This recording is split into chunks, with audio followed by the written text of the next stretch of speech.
A nation's success is not random. There are scientific reasons for why the USA and China are the most powerful countries in the world right now. But there are a lot of problems in these countries, especially in China, that will likely see the weakening of their countries. So in this video, I'm going to tell you what countries need for their long-term success and how a country and its future leaders can achieve these good metrics.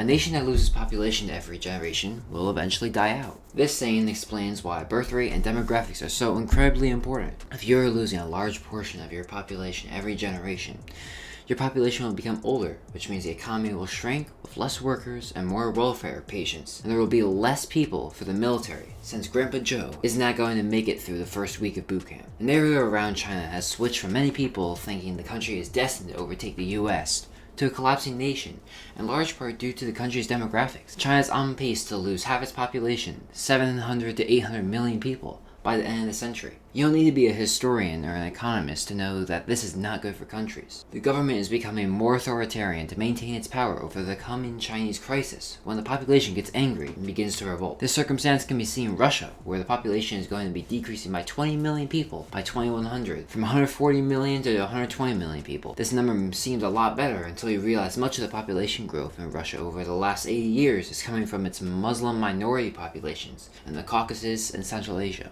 On an opposite look, you can take a look at Turkey, which has had a high birth rate for a very long time and is expanding every opportunity the country could at this moment, having operations in Syria, Libya, Cyprus, and the Aegean. While countries in Africa with good business laws and property laws like Kenya and Ethiopia are seeing insane economic growth for the entire population due to low corruption. Or if you use historical examples like when Russia had its baby boom and conquered half of Eastern Europe and became a global superpower. Or how when Germany had its baby boom, it fought 2 world wars and nearly conquered Europe twice. And I know there are some skeptics that think the effects of birth rate are overstated. So just take a look at Japan, which is a great society in every regard besides birth rate, which has led them to a stagnant or shrinking economy for the last 2 decades.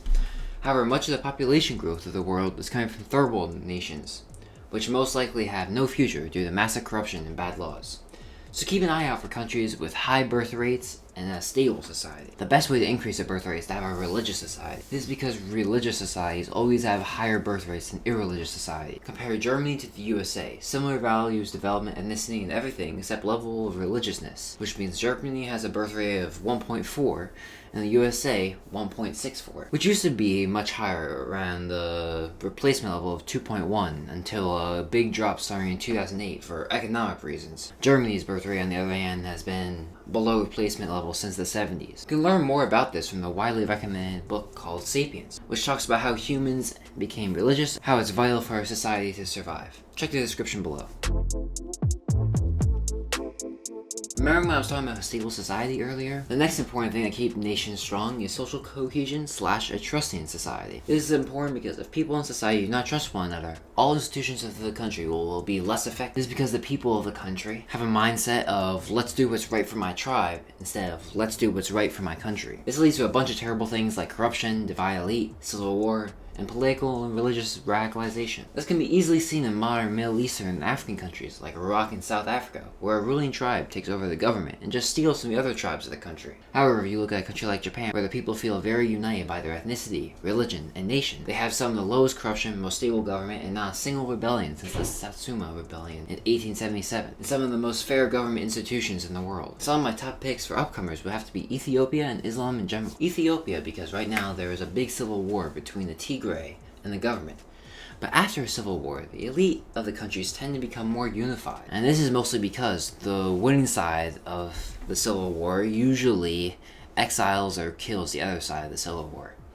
Sad truth, but it is what it is. And while there are hundreds of tribes in Ethiopia, it was the only country in Africa with a stable nation for thousands of years before European colonization. And a great sense of unity between the tribes is being created by the tensions between Ethiopia and Egypt over the Gerd, or the Great Ethiopian Renaissance Dam. I say Islam in general because I watched a great study of Islamic civilization and a book following, as well as talking to an Islamic friend about the nature of Islam, and they came to the same conclusion. Islamic peoples have high loyalties to the tribe and the ethnic group, as well as Dar al-Islam, or the area Islam covers. Islamic peoples don't have very high loyalties to the nation, which is just a creation from European colonialism. So I wouldn't be surprised to see one or two empires spreading across the Muslim world, with the unifier of the empire being Islam. Religious societies are back because religious societies also have the effect of increasing social cohesion and trust within a society. All major religions of the world have a communal aspect, where the community or society comes together at large to help one another, pray with one another,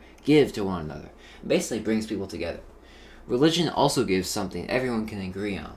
If everyone in a country is Christian or communist, and I'm not saying communist is good, it'll be much more stable than a split society between Christian, communist, social justice, and 100 other religions or philosophies. However, I argue that culture has as much to do with social cohesion as religion. But for most people around the world, religion is the culture. There is no separation between religion and secular life. If you go to a Muslim country, the idea of separation of church and state from the Western countries is a crazy idea to them, as you can see from the prevalence of theocracies when free choice is available, and other forms of government in the Middle East mostly existing due to force through the military or the king's wealth. But Muslims have huge trust in one another. There are virtually no homeless people in Muslim countries because families take care of everyone in their family, keeping them afloat for as long as necessary.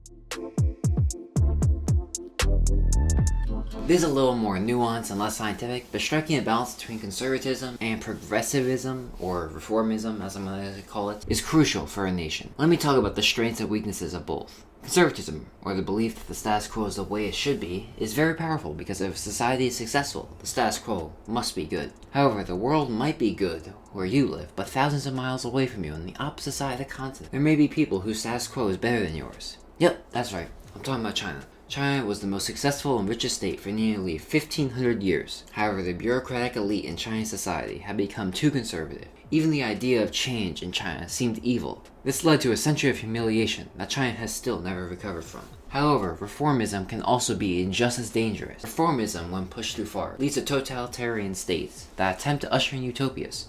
But in order to usher in utopias, every single one of these states have ended up murdering millions of people. The most common examples of this is the USSR and Maoist China, but those are overdone, so I'll use the Chinese dictator from the 4th century BC for this example. Was that if an adult man was caught crying, his beard and eyebrows would be shaved as punishment. Or that if you arrived late to an army meetup, the punishment was death. These laws were put into place to fundamentally restructure society towards a more martial, masculine society, but instead went too far. I mean, the reason the Qin dynasty fell is because one of the generals was late to his army meetup because of flooding in his area, and the punishment was death. He decided he might as well rebel because he was a dead man anyways. The main problem here is that you don't really know what is too conservative and what is too reformist, since everyone has different political beliefs. I'm center right, so communists and hard reformists seem way worse to me than stagnation, but both are terrible.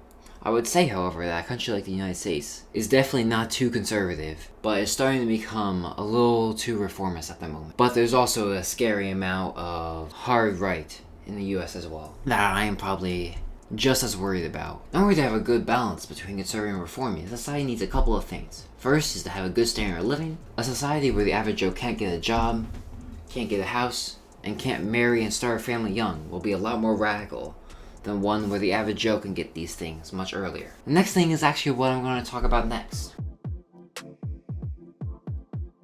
A society will decay if one social class takes power, because the weaknesses of that social class will spread across all of the society.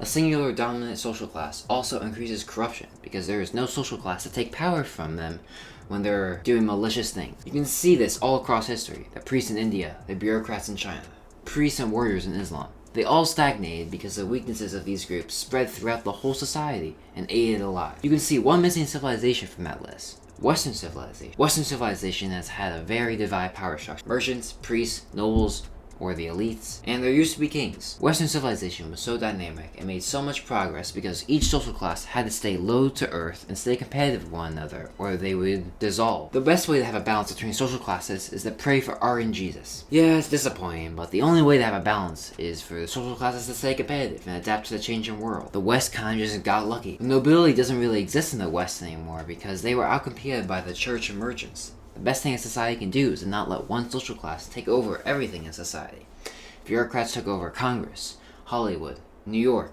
and the military in the US, a balance would likely be broken. War is omnipresent, or always present in human societies. Since our days as apes, we have waged war with one another for resources and women. Our era is no different. The reason we are in an era of peace is because the United States is so powerful and so involved in everything that wars are difficult to start. However, with the rise of China, the US has to focus more on competing with China rather than stopping wars in Africa. This means that cultures that are pacifists and don't want to fight are going to be conquered and subdued by those that can and will. The best historical example I have for this is when the Muslims invaded India. The pacifist Hindus spent their money praying for the gods to let them rather than investing in their army for the real battles. Or how the pygmies of Central Africa are pacifists and so are made into vassals by the neighboring, more aggressive Bantu tribes. At first, you may think that all society needs to do to be militant is to have a big military, but the problem is that a small, highly trained, cohesive army has beaten much bigger armies too many times to count in history.